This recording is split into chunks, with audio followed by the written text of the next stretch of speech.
อันนี้ก็จะเป็นห้องสำหรับอาบน้ำนะแคมปิ้งเขาจะมีเขาซิมีห้องน้ำให้แล้วก็อันนี้คือเป็นห้องส้วมอันนี้จะเป็นห้องอาบน้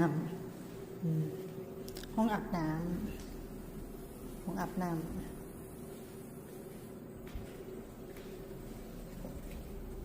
ก็จะประมาณนี้ แต่ว่า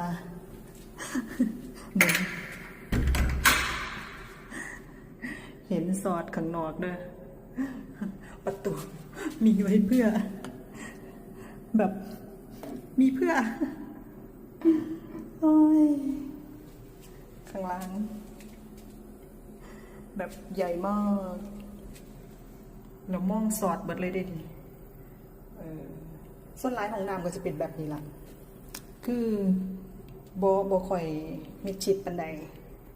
ก็จะมองเป็นมองอาบน้ำฟักบัวอาบน้ำนี่น้ำอุ่นพร้อมเด้น้ำอุ่นถ้าเปิด